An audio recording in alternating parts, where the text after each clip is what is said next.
Assalomu alaykum hammaga o'rtoqlar. Bugun sizlarga anatomiya imtihonidan, ya'ni tibbiyot universiteti talabalari uchun foydali bo'ladigan tibbiyot fanining eng fundamental fanlaridan biri bo'lgan anatomiya fanini imtihoniga qanday tayyorgarlik ko'rganligim haqida aytib o'tmoqchiman. Xo'sh, tibbiyot universitetlarida am, shaxsan Toshkent davlat tibbiyot universitetini pediatriya fakultetida 3 semestr davomida anatomiya fani o'tiladi va o'sha fanlardan har bo'limlari bo'yicha darslar olib boriladi talabalar shu anatomiya fanini umuman olganda o'rganishadi 3 semestr o'qigandan keyin, misol hozir men 2-kursni qishki semestrdaman, ya'ni qishki semestrda bizda anatomiya fanidan imtihon bo'lib o'tdi.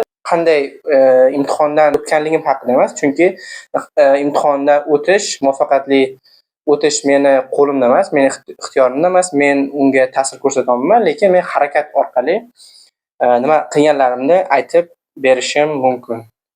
Xo'sh, anatomiya fanidan semestr imtihonlariga tayyorlanishda men birinchi o'rinda qanday usuldan foydalandim, ya'ni bu haqida alohida video qilganim, shuni qisqacha aytib o'tib ketaman. Anatomiya fani o'zi odamdagi barcha mana shu tuzilmalarni, odamni skeleti, muskuli, vena, arteriyalari, bo'g'imlar, mana shu nerv, mana shularni hammasini tuzilishini, qanday tuzilishini, uni vazifasini o'rganadigan fan hisoblanadi.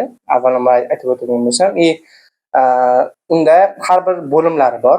Ya'ni suyak bo'limi osteologiya, angiologiya bo'limi tomirlar o'rganadi, nevrologiya bo'limi nerv bo'yicha, arterologiya bo'limi esa birlashmalar, ya'ni suyaklarni qanday bir-biriga birlashish turlarini o'rganadi va shunday turlari bor. Anatomiyani o'rganishni mana shunday bo'limlarga bo'lib o'rganiladi. Asosan tibbiyot universitetlarida, xususan o'zbek tilida har bir organ yoki har bir suyak alohida o'rganiladi. Birinchi suyaklar o'rganib chiqiladi, tomirlar o'rganib chiqiladi, shunday bo'ladi. Bir bo'lim tugatilib, ikkinchisiga o'tiladi, lekin men bu yo'ldan foydalanmadim. Boshqacha o'zim qo'llagan usullar aytib o'tmoqchiman. Ya'ni men biror bir sohani olardim, ya'ni qo'l sohasi bo'lsa, qo'l sohasidagi birinchi suyaklarni, qo'l umuman tanani asosi bo'lgan suyaklardan boshlardim. Ya'ni qo'ldagi suyaklar. Birinchi qo'ldagi suyaklarni o'rganib chiqaman, tuzilishi qanday, shularni o'rganib chiqaman. Bo'g'imlar yelka bilan qanday birlashadi, tirsak bo'g'imlar qanday birlashadi, qo'ldagi barmoq suyaklari qanday bir-biri bilan birlashadi. Shularni o'rganib chiqaman.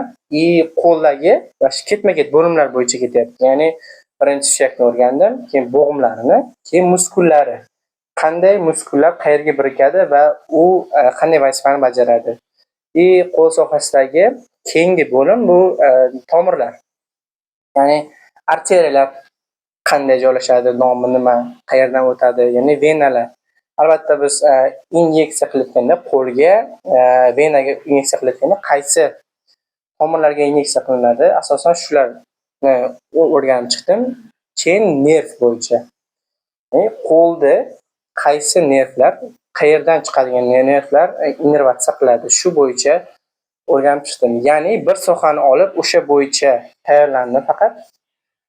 Bu qo'l sohasi, keyin qorin sohasi bo'lishi mumkin, oyoq sohasi bo'lishi mumkin yoki kalla bosh sohasi bo'lishi mumkin, bo'yin, mana shunday sohalarga bo'lib o'rganishga harakat qildim. Shunda inson miyasida kombinatsiya hosil bo'ladi. Ya'ni qo'l sohasidagi qaysidir mushak savol tushsa, savol berilsa, o'sha avtomatik odamga mushaklar keladi. Qaysi suyakka birikkan, qaysi nerv innervatsiya qiladi, qaysi arteriya uni o'sha nerv, vena, arteriya, venalar qanday qo'lni arteriya, vena bilan ta'minlanishini aytib o'tadi. Shu esga keladi odamni imtihon vaqtida. Shuning uchun mana shunday yo'nalishda tayyorlandim. Bu haqida bir necha qisqa tayyorlaganlik paytida video olganman. Bemalol buni ko'rishinglar mumkin. Xo'sh, birinchi lower limb innervatsiyasi. Bunda eng asosiysi plexus lumbaris ekan, mana bu yerda ko'rsatiblar. Plexus sacralis. Mana shu plexuslarni, ya'ni oyoq sohasini, ya'ni oyoq sohasini innervatsiyasi bo'yicha mana shu ikkita plexus innervatsiya qiladi. Shu bo'yicha o'rgandim. Keyingisi upper limb innervation, ya'ni qo'l sohasi innervatsiyasi. Bunisi plexus brachialis bo'ladi. Asosiy innervatsiya qiladigan plexusimiz, ya'ni mana bu yerda konspektlar bu arteriya va venalari angiologiyasiga asosan arteriya bilan ta'minlanishi, ya'ni qo'l sohasini mana bu yerda arteriya bilan ta'minlanishi, vena bilan ta'minlanishi. Xo'sh, qo'l sohasini angiologiyasi hamda qo'ldagi vena bilan arteriya bilan ta'minlanishi qo'lni, nerv bilan ta'minlanishi, oyoqdagi oyoq sohasini innervatsiyasi haqida o'rgandim. Bugun 6 ta savol ko'rib chiqdim. Qaytadan yozib, o'rganib, takrorlab chiqdim. Demak, konspekt tashqi quloq, innervatsiyasi e'lonlarda o'rta quloq, teri uni hosilalari, mana bu yerda ichki quloq bo'yicha konspektlar. Mana bu yerda hid bilish a'zolari, mana bu yerda ta'm bilish a'zolari, yo'llari shu periferik tuzilishi, o'sha o'tkazuv yo'li markazi. Shu 6 ta savol ko'rib chiqdim bugun. Shu ko'rib chiqdim. 3 soat bo'ldi menimcha. Bugungi tayyorgarlik shu bilan yakunlandi. Reja og'iz bo'shlig'i, tanglay, tish, til tuzilishi bezlari va halqum anatomiyasi. Va men darslarini qildim, tugatdim. Mana bu yerda tish, muskullari, mana bu yerda tanglay, palatum, qattiq va yumshoq tanglay, til muskullari, tilni xususiy muskullari, skelet muskullari, lunch, so'lak bezlari, halqum. Bugungi reja bo'yicha mana shu mavzularni reja qildim. Yozib, konspekt qilib, videolarni ko'rib, qaytadan takrorlab chiqdim. Shu o'rtoqlar 2 kundan beri artrologiya bo'yicha tayyorgarlik ko'ryapman. Ya'ni bu bo'g'imlar, ligamentlar, suturalar, choklar, boylamlar bo'yicha bo'lim. Xo'sh, bunga mana artrologiya, xo'sh, bu oyoq, qo'l, kamar suyaklari, erkin suyaklari, bosh sohasidagi boylamlar, ligamentlar, shularni ko'rib chiqdim. Bunga 2 kunda mana shu umuman artrologiyani o'qishni tugatdim. Shunaqa anatomiyaga tayyorgarlik. Bugun 6-yanvar. Semestr imtihonlariga tayyorlanish paytida men ko'proq yozib o'rganish menga ko'proq qulayroq bo'ladi, chunki eslab qolishim oson bo'ladi yozgan narsani. Shuning uchun alohida bunga shu bloknot fayl tutib, o'shanga mavzularni yozib bordim. Bunda asosan umuman kitoblardan foydalanganim yo'q, lekin o'sha YouTube'dagi bir necha o'sha tibbiyotdan anatomiya fanlarini qanday o'sha o'rgatganlarini ko'rdim. ChatGPT bilan birgalikda savollar berib, uni anatomiyani o'rgandim, shunga tayyorgarlik ko'rdim.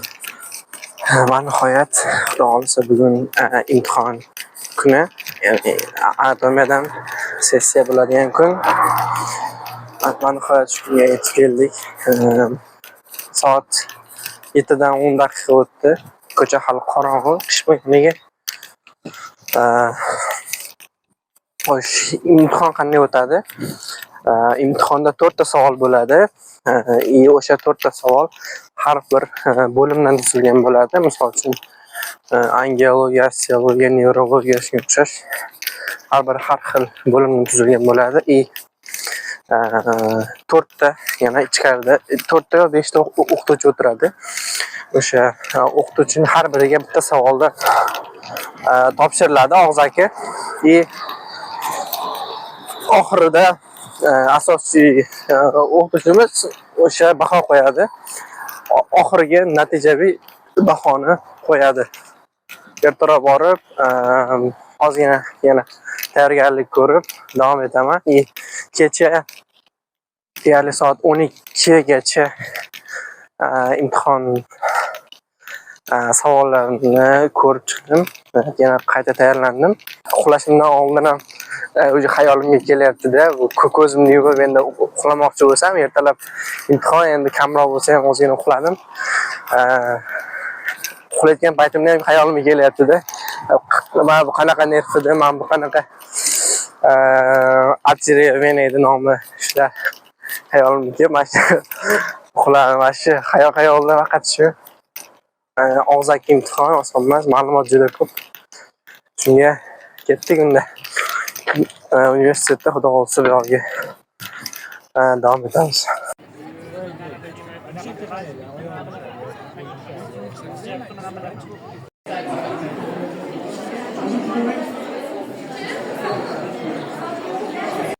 Imtihonda menga oyoq sohasi, ya'ni oyoqning kaft